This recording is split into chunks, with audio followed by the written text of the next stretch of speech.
Hello friends, welcome to my channel Monidipa creation. আশা করি সবাই ভালোই আছেন।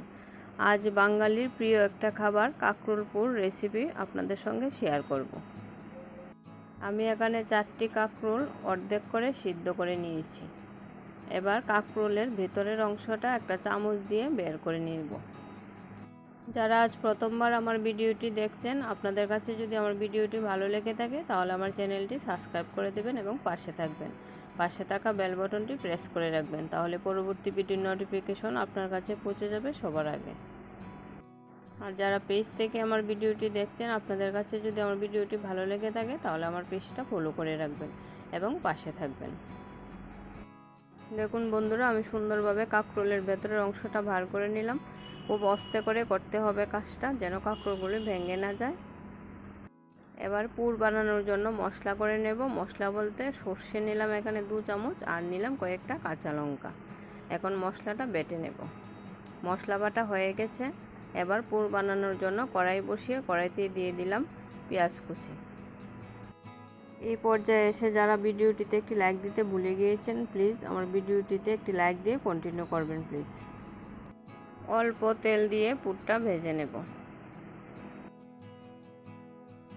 পেঁয়াজগুলো অল্প ভাজা হয়ে গেছে। এবার দিয়ে দিলাম কাঁকরোলের বিচিগুলো।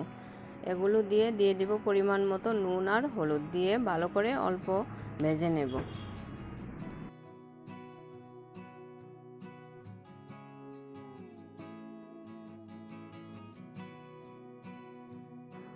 অল্প ভাজা হয়ে গেছে। এখন দিয়ে দিব সর্ষে বাটা। সর্ষে বাটা দিয়ে বেশিক্ষণ ভাজবো না, না হলে পুরটা তেতো হয়ে যাবে।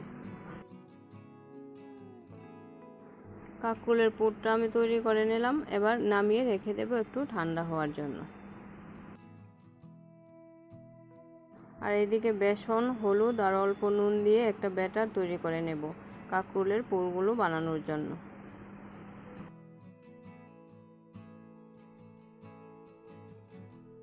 ব্যাটার তৈরি করা হয়ে গেছে। এদিকে পুরটাও ঠান্ডা হয়ে গেছে। এবার কাঁকরোলের মধ্যে পুরটা দিয়ে দেব সুন্দর করে। কাঁকরোল পুর সবাই তৈরি করতে পারেন, সবাই তৈরি করেন, তবু আমি কিভাবে তৈরি করলাম আপনাদের সঙ্গে শেয়ার করলাম। কেমন লাগলো অবশ্যই কমেন্টে জানাবেন। দেখুন বন্ধুরা, আমি সবগুলো কাঁকরোল পুর দিয়ে ভরে নিলাম। তারপর দিয়ে দিলাম বেসনের ব্যাটারটা উপর থেকে।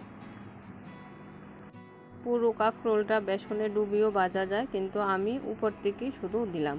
আমি আমারভাবে করলাম, আমি এভাবেই সবসময় করি।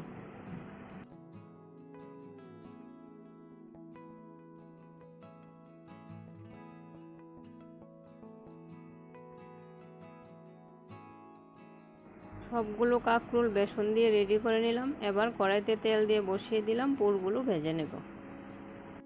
মিডিয়াম আঁচে পুরগুলো ভেজে নেব, তাহলে ভালো করে পুরটা ভাজা হবে। দেখুন বন্ধুরা, আমার পুরগুলো ভাজা হয়ে গেছে।